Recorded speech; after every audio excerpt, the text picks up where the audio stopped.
नमस्कार दोस्तों, स्वागत करता हूं आप सभी का मैं अपने चैनल पे। मेरे चैनल का नाम है बी हैप्पी विद मनीष के दत्त। हम बुक डिस्कस कर रहे हैं how to win friends and influence people, जो कि लिखी गई है डेल कार्नेगी द्वारा। आज हम सेक्शन 3 के चैप्टर 6 को, जिसका नाम है the safety valve in handling complaint, जिसका मतलब है कि आप जो हैं कंप्लेंट्स या शिकायतों को जब आप हैंडल करते हैं तो उसके लिए आपको किस चीज़ का ध्यान रखना है, किस चीज़ को आपने सबसे इम्पोर्टेंस देनी है कंप्लेंट्स को हैंडल करते वक्त, ताकि जो हैं कंप्लेंट्स को आप सही तरीके से हैंडल करके उसको सुलझा पाएँ, उसको सॉल्व कर पाएँ, इंस्टेड ऑफ कि आप कंप्लेंट को हैंडल करते करते और उलझन में पड़ जाएं या और उसको कॉम्प्लिकेट कर लें। तो यहाँ पे ऑथर इस चीज़ को डिस्कस करते हैं और इसमें क्या क्या हमें ध्यान रखने हैं, क्या क्या इश्यूज़ को हमें ध्यान रखते हुए, किस किस चीज़ों को ध्यान रखने से क्या क्या फ़ायदे होते हैं या क्या क्या नुकसान होते हैं अगर नहीं ध्यान रखते हैं, वो सारा इस चैप्टर में ऑथर डिस्कस करते हैं। तो चलिए डिस्कशन स्टार्ट करते हैं। ऑथर कहते हैं कि अगर हम जनरली क्या होता है कि दूसरों के साथ जब हम बात कर रहे होते हैं तो हम चाहते हैं कि लोग हमारी बातों को सुनें या हमारे जो जो हम उनको बताना चाहते हैं, जो हम उनको समझाना चाहते हैं, उसको समझें, हमारे साथ कन्विंस हों। तो लेकिन ऐसा होता नहीं है, क्योंकि जब हम किसी को कुछ बताना चाहते हैं, हम अपनी बात आगे रखते हैं, तो वो सामने वाला जो है आपकी बात में इंटरेस्टेड नहीं होता है, वो अपनी बातों में इंटरेस्टेड होता है, वो अपने इश्यूज़, प्रॉब्लम्स, कंसर्न्स के प्रति ज़्यादा इंपॉर्टेंस उसको होती है। उसको आपके मसलों के बारे में कोई ज़्यादा इम्पोर्टेंस नहीं है, उसमें कोई रुचि नहीं होती है। उसको अपने जो कंसर्न्स हैं, अपने इश्यूज़ हैं, अपनी प्रॉब्लम्स हैं, वो ज़्यादा इंपॉर्टेंट होती हैं। और वो चाहता है कि सामने वाला जो है यानी कि आप जो हैं उसकी प्रॉब्लम्स, इश्यूज़, कंसर्न्स को सुने, उसको अंडरस्टैंड करें, अगर हो सके तो उनको जो है सॉल्व करने की कोशिश करें। तो यहाँ पे ऑथर हमें एक वर्ड ऑफ कॉशन देते हैं कि जब भी आप किसी से बात करें तो सबसे पहले क्या है, आपने अपने बारे में कोई बात नहीं करनी है, आपने सामने वाले को जो है बोलने का पूरा मौका देना है। उनको अपने इमोशंस, अपनी भावनाएं, अपने जो है कहते हैं जो भी वो बोलना चाहते हैं, बताना चाहते हैं, कुछ भी डिस्कस करना चाहते हैं, उनको आप करने दीजिए। उनको बीच में इंटरप्ट मत करिए, उनको टोकिए मत, उनको बीच में जो है किसी तरह की आप कहते हैं काउंटर एक्ट मत करिए उनको किसी चीज़ पे। तो इस तरीके से क्या होगा कि वो अपने जो हैं पूरे जो अपने इमोशंस जो हैं उनको बाहर आने दीजिए। इस तरीके से जब आप एक अच्छे लिसनर की तरह, एक अच्छे प्रवक्ता या एक अच्छे लिसनर की तरह, एक अच्छे सुनने वाले की तरह आप बिहेव करेंगे तो क्या होगा कि वो आपको जो है, आप उसकी निगाह में जो है आपकी इमेज जो अच्छी होगी और उसके जो है सेंटिमेंट्स जो हैं कूल डाउन हो जाएंगे। तो इस पे यहाँ पे कहते हैं कि अगर आप किसी बात पे उसके साथ, सामने वाले की उसकी बात पर, किसी बात पे आप डिसएग्री भी करते हैं, आप उस पे साथ सहमत भी नहीं हैं, तो आपका अंदर जो एक भावना उठेगी कि आप उसको रोकें, टोकें या उसके साथ आर्गू करें। तो आप ये कभी मत करिए, ये आपकी बहुत बड़ी भूल होगी, क्योंकि किसी के साथ आर्गूमेंट में पढ़ना, जैसे कि हमने पीछे वीडियोज़ में भी बताया कि आर्गूमेंट किसी में हमें अगर पढ़ते हैं किसी के साथ तो वो हमारे लिए बहुत ज़्यादा वर्स्ट सिचुएशन हो जाती है उसमें, क्योंकि डेडलॉक हो जाता है, कन्फ्लिक्ट बढ़ जाते हैं। तो उस चीज़ में हमने नहीं जाना है और एट एनी कॉस्ट जो है हमें आर्गूमेंट को अवॉइड करना है। तो उस केस में क्या है कि आपने सिर्फ उसको जस्ट ए सिंपैथेटिक लिसनर की तरह उनकी भावनाओं को, उनकी बातों को सुनना है, अंडरस्टैंड करना है। तो ऑथर यहाँ पे बताते हैं कि ये जो एक गुण है कि दूसरे को, सामने वाले को जो है अनकरेज करना, सामने वाले को हौसला देना कि वो अपने बारे में डिस्कस करे, बताए, खुल के बात करे, तो ये एक बहुत बड़ा करैक्टर है, एक बहुत बड़ा यू कैन से एक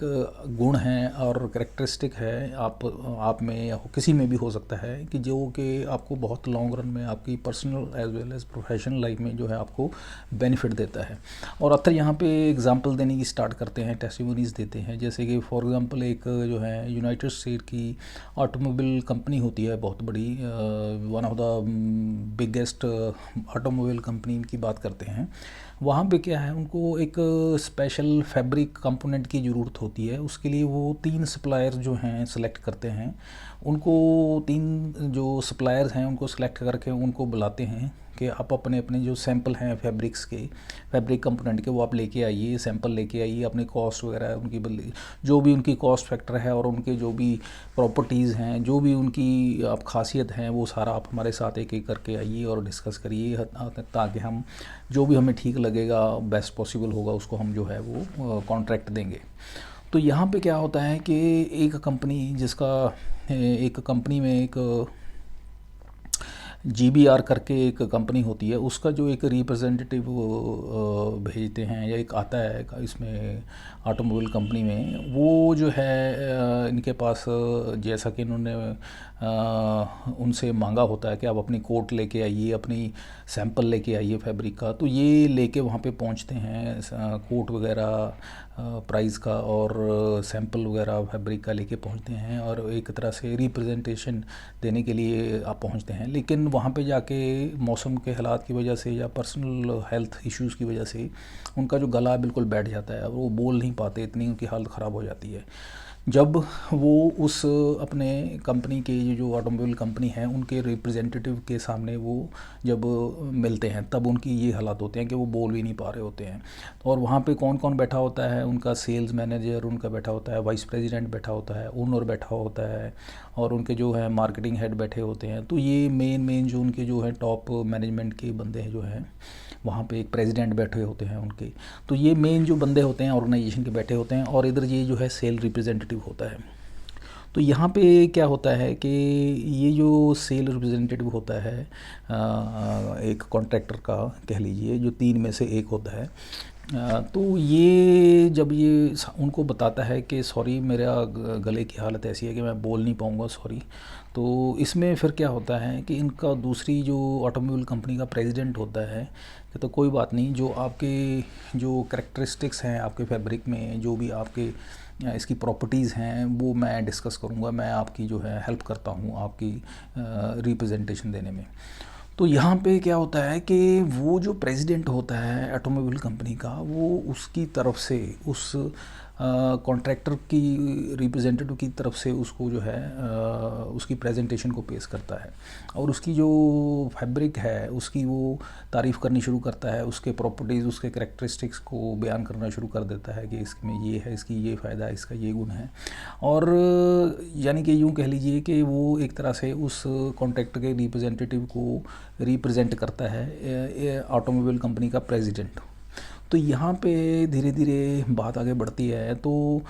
एंड में क्या होता है कि ये जो रिप्रेजेंटेटिव होता है कॉन्ट्रैक्टर कंपनी का, ये कुछ नहीं बोलता उसमें, बस जस्ट अपनी गेस्चर्स देता है, नॉड करता है, स्माइल करता है, कुछ नहीं बोलता है ये अपने फाइबर के बारे में कि मेरे फाइबर में ये क्वालिटी है, वो है, क्योंकि वो ऑलरेडी जो है ऑटोमोबाइल कंपनी का जो प्रेसिडेंट है वो उसकी जो खूबियाँ, जो उसकी जो गुण होते हैं वो बता रहा होता है उसकी बजाय उसके बिहाफ पे, क्योंकि वो बोलने की हालत में नहीं होता। तो यहाँ पे क्या है कि फाइनली क्या होता है, जो कॉन्ट्रैक्ट है वो इस जेंटलमैन को या ये जो कॉन्ट्रैक्टर का जो रिप्रेजेंटेटिव होता है इसको जो है हैंड ओवर कर दिया जाता है, या इसको कॉन्ट्रैक्ट जो है उस जो दे दिया जाता है, या ये जो है वो सारा कॉन्ट्रैक्ट विन कर लेता है। और ये जो कॉन्ट्रैक्ट होता है तो उस वक्त का सबसे बड़ा कॉन्ट्रैक्ट होता है $16 लाख का, और ये हिस्ट्री का कहते हैं उस कॉन्ट्रैक्टर का सबसे और आखिरी जो कहते हैं सबसे बड़ा कॉन्ट्रैक्ट था जो उन्होंने हासिल किया था। और यहाँ पे बेसिकली ये ऑथर क्यों डिस्कस करते हैं सारा सिनेरियो, यहाँ पे ऑथर ये इसलिए डिस्कस करते हैं कि यहाँ पे वो जो कॉन्ट्रैक्टर का रिप्रेजेंटेटिव था उसने कुछ नहीं अपनी फैब्रिक के बारे में बोला, तो वो चुप रहा क्योंकि उसके गले की प्रॉब्लम की वजह से था। लेकिन उसकी बजाय उसका जो कैन से उसके सामने जो बैठा था कंपनी का जो you can say automobile manufacturing company थी उसका प्रेसिडेंट रादर, उसने उसके बिहाफ पे उसकी जो फैब्रिक की उसकी क्वालिटियों को बताया, उसके बिहाफ पे उसने बोला, और उसके वजह से ही उसको जो है ये कॉन्ट्रैक्ट मिल पाया। और वो कहता कि अगर ये ऐसा ना होता, अगर उसकी ऐसी हालत ना होती कि वो बोल पाता, तो शायद वो है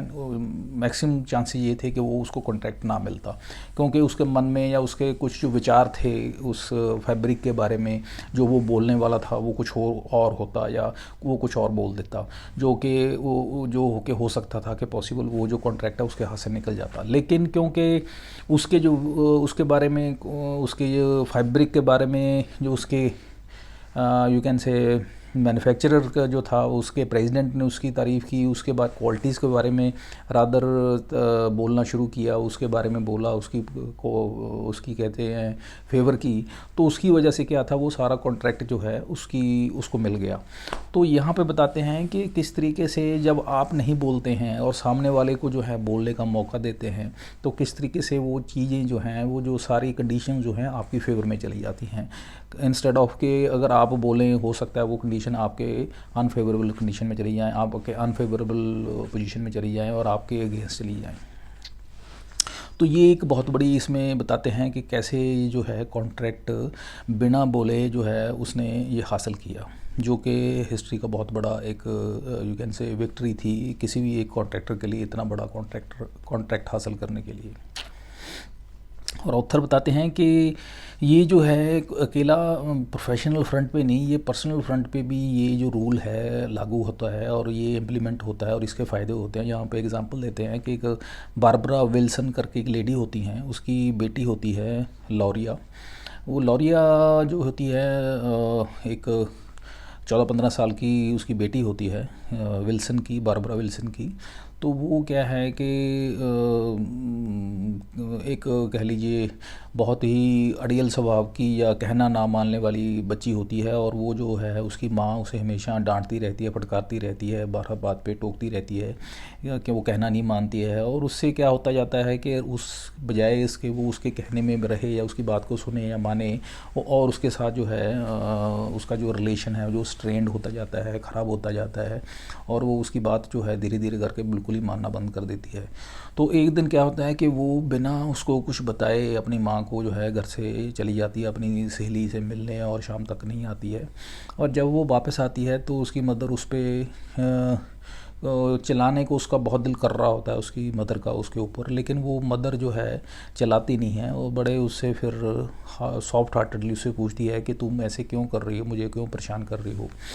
तब वो लड़की जो है लॉरिया, वो कहती है कि अगर अपने मदर को बोलती है कि अगर आप सुनना चाहते हैं तो सुनिए कि इसमें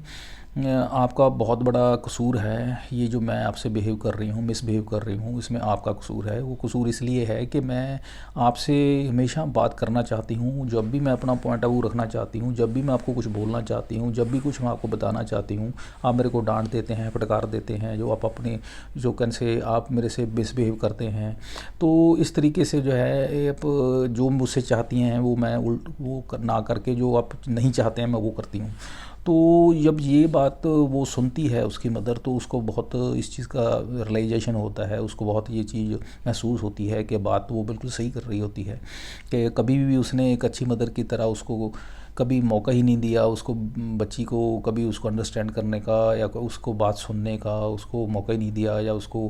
अंडरस्टैंड ही नहीं किया था उसने पास्ट में। तो अभी फिर वो क्या करती है, अपना जो है बिहेवियर चेंज करती है और उसके साथ बड़ा फ्रेंडली बिहेव करना शुरू कर देती है, उसकी बातों को अंडरस्टैंड करना शुरू कर देती है। जब भी वो उसके साथ कोई अपना व्यू रखती है, कोई भी पॉइंट ऑफ व्यू रखती है या उसके साथ सेंटीमेंट शेयर करती है, तो उसको बड़ा फ्रेंडली वे से उसके साथ ट्रीट करती है। तो इसे धीरे धीरे क्या होता है, उनको जो आपस में रिलेशन जो है अच्छा होना शुरू हो जाता है। और फाइनली कहते हैं कि विदिन 6 मंथ जो है उनका जो आपस में एक बड़ा कहते हैं माँ बेटी वाला ना होके एक फ्रेंडशिप वाला रिलेशन हो जाता है। तो यहाँ से बताते हैं कि कैसे जब आप अपनी बातों को हर बार आगे ना रख के, जो कहते हैं सामने वाले की बात को बिना सुने आप अपना ही कहते सो कॉल्ड ढोल बजाए जा रहे हैं, या अपने ही जो है बांसुरी बजाए जा रहे हैं, या यूँ कहें कि आप अपना ही बातें किए जा रहे हैं बिना सामने वाले की बात सुने, तो वो जो है एक सिचुएशन जो है बहुत यू कैन से एक ह्यूमन रिलेशंस के पॉइंट ऑफ व्यू से या सामने वाले के साथ जो आपका एक इंटरेक्शन है या रिलेशन है उसको ख़राब कर देता है बहुत बुरी तरीके से। उससे हमें बचना चाहिए। तो होना ये चाहिए कि आप जो है इसको अवॉइड करके जो है सामने वाले को मौका दीजिए, उसको बोलने का मौका दीजिए, उसके पॉइंट ऑफ व्यू को अंडरस्टैंड करिए, उसके इमोशंस को समझिए। और उसके बाद फिर जो सामने वाला अगर आपको अपने पॉइंट ऑफ व्यू मांगता है, पूछता है, समझने की कोशिश करता है, तब आप अपने पॉइंट ऑफ व्यू को अंडरस्टैंड रखने के लिए कह सकते हैं या बता सकते हैं कि मेरा पॉइंट ऑफ व्यू ये है। तब क्या होगा, आपकी जो अंडरस्टैंडिंग है, अलाइनमेंट है, वो आपकी जो है उसके साथ बढ़िया होगी। तो ये एक यहाँ पे ऑथर फाइनली इस चीज़ से ये इंक्लूड करते हैं। और एक और एग्जांपल यहाँ पे देते हैं ऑथर के, एक फाइनेंशियल पेज पे जो न्यूयॉर्क का एक न्यूज़पेपर निकलता है, उसके फाइनेंशियल पेज पे एक एडवर्टाइजमेंट निकलती है। एक बड़ी अनयूजुअल एडवर्टाइजमेंट होती है, उसमें एक वैकेंसी होती है और उस वैकेंसी के लिए एक अनयूजुअल रिक्वायरमेंट होती है क्वालिफिकेशन की। तो उसके लिए एक जेंटलमैन अप्लाई करते हैं, उस जेंटलमैन का नाम होता है चार्ल्स क्यूबलिस। वो जेंटल चार्ल्स क्यूबलिस क्या होते हैं, वो भी बड़े उन्होंने भी you can say human psychology का उनको थोड़ी नॉलेज होती है, ह्यूमन रिलेशंस के बारे में उनको थोड़ा पता होता है। तो वो क्या करते हैं कि ये जो है एक यू कैन से न्यूज़पेपर जो होते हैं, जिन्होंने ये वैकेंसी के लिए बोला होता है कि हमने रखना है एक वैकेंसी, हमने एक एम्प्लॉई चाहिए। तो ये जो इसके जो प्रेसिडेंट होते हैं उसके बारे में, वो जो इसका ओनर होता है, प्रेसिडेंट होते हैं, उसके बारे में पूरी नॉलेज इकट्ठी करते हैं ये कि ये न्यूज़पेपर जो है इसका ओनर कौन है, इसका प्रेसिडेंट कौन है, उसकी पूरी जो हिस्ट्री है, उसकी जो पीछे तक जो है कैसे ये एग्जिस्टेंस में आई, ये पूरी ऑर्गेनाइजेशन की हिस्ट्री क्या है, बैकग्राउंड क्या है, उसके बारे में पूरी जो है नॉलेज लेते हैं, गेन करते हैं। तब वो क्या है एप्लीकेशन देते हैं अपनी उस वैकेंसी के लिए। तो उनको बुलाया जाता है इंटरव्यू के लिए। तब वो इंटरव्यू में क्या करते हैं, जो ओनर होते हैं उसके प्रेसिडेंट न्यूज़पेपर के, वो उनके साथ इंटरव्यू होती है। तो वो वहाँ पे इंटरव्यू में जाके क्या करते हैं, ये जो जेंटलमैन क्यूबलिस होते हैं वहाँ पे जाके उनकी तारीफ़ करनी शुरू कर देते हैं। यहाँ से बात स्टार्ट करते हैं कि मैंने सुना है कि ये जो अपने ये जो ऑर्गेनाइजेशन इतनी बड़ी खड़ी की है, आपने कैसे स्टार्ट किया। आज से 28 साल पहले आपने एक बहुत छोटे से कमरे से ये बिज़नेस स्टार्ट किया था। आपके पास एक स्टेनोग्राफर होता था, एक छोटा सा कमरा था, वहाँ से आपने बड़ी मेहनत से ये काम स्टार्ट किया। जब ये बात उसने प्रेसिडेंट ने सुनी और उसको पता चला कि ये कैसे जानता है या इस चीज़ को, इसके बारे में काफ़ी नॉलेज है, तो उसने भी उस चीज़ में इंटरेस्ट लेना शुरू किया और उसने बड़े फिर फ़ख्र के साथ, बड़े इंटरेस्ट के साथ उस चीज़ में इन्वॉल्व होके अपने आप अपने मुंह से जो है बतानी शुरू की अपनी हिस्ट्री, अपने बारे में कि कैसे मैंने ये ऑर्गेनाइजेशन खड़ी की, इतना मैं सक्सेसफुल हुआ लाइफ में, कि कैसे वो $450 से उसने ये सारा काम स्टार्ट किया था। उसके पास कुछ भी नहीं था और एक जस्ट कुछ आइडियाज़ थे उसके पास, एक $450 थे। तब वो स्टार्टिंग में कहते वीकेंड्स पे भी काम करता था, छुट्टियों में भी काम करता था, 15-15 16-16 घंटे का वो काम करता था। और जो लोगों का मजाक भी उसको सहना पड़ता था और हर एक तरह की उसने जो है हार्डशिप लाइफ में देखी थी। और उसके बाद इतना कुछ होने के बाद आज कहते हालात ये हैं कि जितने भी you can say wall street के जो बड़े बड़े एग्जीक्यूटिव हैं, वो भी मुझसे सलाह मशवरा करने या कहने सलाह लेने के लिए या एडवाइस लेने के लिए मेरे पास आते हैं। तो ये सारा कुछ वो अपने बारे में डिस्कस करते हैं, बताते हैं कि ये मेरी हिस्ट्री रही है, ये मेरी जर्नी रही है अब तक की ऑर्गेनाइजेशन को खड़ी करने में। तब उसके बाद वो जो है मिस्टर क्यूबलिस से पूछते हैं कि अब आप बताइए आपकी क्या क्वालिफ़िकेशन है, आपके बारे में थोड़ा हमें बताइए। तब ये जो हैं जेंटलमैन जो इंटरव्यू देने आते हैं तो ये बताते हैं कि मेरी क्वालिफ़िकेशन क्या है, मैंने क्या किया है। तब उनको सुनने के बाद वो ऑलरेडी इनसे ज़्यादा इतने इम्प्रेस हो जाते हैं वो प्रेसिडेंट, तो वो अपने वाइस प्रेसिडेंट को बुलाते हैं कि आप जेंटलमैन को जो है हम हायर करते हैं, ये एलिजिबल हैं, हमारी जो वैकेंसी है उसके लिए इनको जो है अपॉइंटमेंट लेटर दीजिए। तो ऑथर यहाँ पे बताना ये चाहते हैं कि किस तरीके से जो मिस्टर चार्ल्स क्यूबलिस थे, किस तरीके से इन्होंने ये जो ह्यूमन रिलेशंस की साइकोलॉजी या ह्यूमन साइकोलॉजी को समझते हुए, ह्यूमन रिलेशंस को अंडरस्टैंड करते हुए, किस तरह से उस प्रिंसिपल्स को लगाते हुए कि जब सामने वालों को हम मौका देते हैं बोलने का, उनकी बातों को अंडरस्टैंड करते हैं, उनके पॉइंट ऑफ व्यू को अंडरस्टैंड करते हैं और अपने आप को जो है अपनी बात को आगे ना रख के सामने वाले को सुनते हैं ध्यान से, सिंपैथेटिक लिसनर और एक विद ड्यू को विद ड्यू रिस्पेक्ट उसको एक इम्पोर्टेंस देते हैं, उसकी ईगो को सेटिस्फाई करते हैं, तो उसका फ़ायदा क्या होता है? फ़ायदा इनको ये हुआ कि वो जो था इनको जॉब पे रख लिया गया जो ये एक्सपेक्ट कर रहे थे, जो चाहते थे। तो यहाँ पे बताते हैं कि ये किस तरह से ये प्रिंसिपल जो हैं हर किसी की लाइफ में काम आते हैं, इम्पेक्ट करते हैं ये, चाहे वो पर्सनल फ्रंट पे है चाहे वो प्रोफेशनल फ्रंट पे है। और यहाँ पे ऑथर कहते हैं कि चाहे अगर हम अपनी लाइफ में भी देखें, जो हमारे दोस्त होते हैं वो भी अगर हम उनसे बात करें, जनरली हम एक जनरल बात करते हैं ऑथर के, अगर हम अगर देखें दोस्तों से भी अगर हम बात करते हैं तो वो भी हमारी बातों में ज़्यादा इंटरेस्टेड नहीं होते हैं, वो भी अपनी बातों में ज़्यादा इंटरेस्टेड होते हैं, वो अपनी बातें सुनाने में ज़्यादा इंटरेस्टेड होते हैं, उनको आपकी बातों को सुनने में कोई ज़्यादा इंटरेस्ट नहीं होता है। लेकिन हमें इस चीज़ को अंडरस्टैंड करना चाहिए कि हम अपनी बातों को ज़्यादा आगे ना रखते हुए अपने दोस्तों को बोलने का मौका दें, उनकी बातों को अंडरस्टैंड करें। और यहाँ पे एक फ्रांस के फ़िलासफ़र भी हुए हैं, उन्होंने बहुत अच्छी बात कही है। वो कहते हैं कि अगर आपने ज़िंदगी में दुश्मन बनाने हैं, आप ज़िंदगी में दुश्मनी पालना चाहते हैं लोगों के साथ, तो आप कहते हैं लोगों से आज ज़्यादा एक्सेल करिए, लोगों से आगे बढ़िए ज़िंदगी में, आप you just excel from the people. आप लोगों से आगे जब ज़िंदगी में बढ़ेंगे तो कहते हैं लोग कहते हैं आपसे जेलसी करेंगे, एनवियस होंगे आपसे, तो उससे क्या होगा, आपकी दुश्मनी लोगों से बढ़ेगी। अगर आप कहते हैं लोगों के साथ कहते हैं रिलेशन अच्छा करना चाहते हैं, लोगों की निगाह में पसंद आना चाहते हैं या उनकी गुड बुक्स में आना चाहते हैं, तो कहते हैं आप कभी भी उनसे ज़्यादा एक्सेल मत करिए उनसे, रादर उनको अपने से एक्सेल होने दीजिए, या उनको अपने से जो है आगे जीतने दीजिए या जाने दीजिए लाइफ में। तो ये उनका एक फंडा था, उनका एक प्रिंसिपल था कि आप ज़िंदगी में एक्सेल होके या ज़िंदगी में जीत के या आगे बढ़ के ये मत दिखाने की कोशिश करिए कि दूसरों के कि मैं आपसे ज़्यादा सुपीरियर हूँ या आप मेरे से इन्फीरियर हैं। अगर आप ऐसा करेंगे तो आपके डेफिनेटली जो है आपके जो है दुश्मन लाइफ ज़िंदगी में बढ़ जाएंगे। अगर आप चाहते हैं कि आपके दोस्त ज़्यादा बढ़ें तो आप लोगों से पीछे ही रहिए या उनको आगे बढ़ने दीजिए। तो यहाँ पे ऑथर जो हैं एक और एग्ज़ाम्पल यहाँ पे देते हैं कि एक लेडी होते हैं मिस्टर हेनरीटा क्या थे, एक प्लेसमेंट काउंसलर थे, एक पर्सनल एजेंसी थी न्यूयॉर्क में, पर्सनल काउंसलर थे। तो वो जो थे मैडम, वो पहले आज की डेट में वो कहते हैं वो बड़ी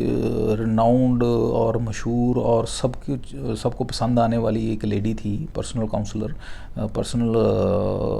एजेंसी में प्लेसमेंट काउंसलर। तो लेकिन ये जो स्टार्टिंग में जब वो आई थी इस एजेंसी में, पर्सनल एजेंसी में, वो इतनी ज़्यादा मशहूर नहीं थी या लोग उनको पसंद नहीं करते थे। वो इस वजह से क्योंकि वो जब भी आई थी वो 3-4 महीने क्या था, वो अपनी बोस्ट करती रहती थी अपने बारे में, अपनी अचीवमेंट्स के बारे में बताती रहती थी कि मैंने इतनी प्लेसमेंट्स कराई, मैंने इतने जो हैं you can say accounts generate किए, मैंने मेरी अकम्प्लिशमेंट्स इतनी हैं, ये हैं वो हैं, अपने बारे में ही बातें करती रहती थी, सामने की किसी की सुनती ही नहीं थी। तो उस चक्कर में क्या हो रहा था, उनके जो हैं उनके साथ कोई भी दोस्ती नहीं करना चाहता था, उनका कोई दोस्त नहीं था और लोग उसको बेसिकली जेलस करते थे। लेकिन वो चाहती थी अंदर से कि लोगों के साथ वो दोस्ती करें या लोग उनके साथ दोस्ती करें, लोगों के साथ उसकी इंटीमेसी हो। फिर उसने इस चीज़ को ध्यान से नोट किया कि कहाँ पे गड़बड़ हो रही है। तो उसने नोट किया कि उसको कम बोलना चाहिए और सामने वाले को जो है मौका देना चाहिए ज़्यादा से ज़्यादा बोलने का। उसने वही किया कि उसने अपनी अचीवमेंट्स के बारे में, अपनी अकम्प्लिशमेंट्स के बारे में, अपनी जो जो भी उसकी उसने ज़िंदगी में अचीवमेंट्स की, उसके बारे में उसने बोलना बंद कर दिया, कम कर दिया। रादर वो जो भी उसको मिलता था उसके बारे में उनको मौका देती थी, उनको यू कैन से इनकरेज करती थी कि वो अपने बारे में बताएं, अपनी अचीवमेंट्स के बारे में बताएं, अपने इश्यूज़ के बारे में बताएं, जो भी वो बताना चाहते हैं, डिस्कस करना चाहते हैं, उनके बारे में डिस्कस करें, रादर के वो अपनी बातें डिस्कस करती। तो इससे क्या हुआ, जो सारा सिचुएशन था, सारा सिनेरियो था, वो टोटली डिफरेंट हो गया, चेंज हो गया। चेंज ये हो गया कि सारे जो लोग थे, जो उसके एम्प्लॉयज़ कॉलीग्स थे उसके, वो जो उसको लाइक नहीं करते थे उन्होंने उसको लाइक करना शुरू कर दिया। क्योंकि अब क्या हो रहा था कि लोग अपने इश्यूज़ कंसर्न जो है उसके साथ डिस्कस करते थे, उसकी सिंपैथी लेते थे और अपनी ईगो जो है सेटिस्फाई कर लेते थे, और वो कभी भी अपनी बात को आगे नहीं रखती थी, कभी अपनी अकम्पलिशमेंट्स या अपने बारे इश्यूज़ को डिस्कस नहीं करती थी। हाँ, जब सामने वाला उसको कुछ पूछता था तब वो जाके अपने बारे में बात करती थी। तो फाइनली चैप्टर को कंक्लूड करते हुए ऑथर यही बताते हैं हमें नटशल में यही मैसेज देते हैं, कन्वे करते हैं हमें कि हमें जो है कि जो सामने वाला बंदा है उसको जो है मैक्सिमम बातें करने का मौका देना चाहिए, बजाय इसके कि आप अपने बारे में जो है बातें करते रहें, अपने बारे में बोलते रहें, अपने इश्यूज़ के बारे में डिस्कस करते रहें। आप ये गलती ना करें। आपको करना ये है कि आपने सामने वालों को मौका देना है, वो अपने बारे में डिस्कस करे, अपने इश्यूज़ को डिस्कस करे, अपनी अचीवमेंट्स को डिस्कस करे, जो भी वो डिस्कस करना चाहता है उसको डिस्कस करने दें, उनको ध्यान से सुने, सिंसियरली सुने, जेन्युइनली उसमें इंटरेस्ट लें, ताकि जो है वो अपनी ईगो, अपने इमोशन को सेटिस्फाई कर सके। अब जब आप ऐसा करेंगे तो आपके जो है ऑटोमेटिकली उसके साथ जो है रिलेशन बॉन्डिंग जो है जो उनके साथ जो है आपका बढ़िया हो जाएगा। So this is all about this chapter 6 of section 3। जो नेक्स्ट वीडियो में हम 7th चैप्टर को डिस्कस करेंगे सेक्शन 3 के। तब तक के लिए आगे दीजिए। Have a nice day. Thank you. Bye.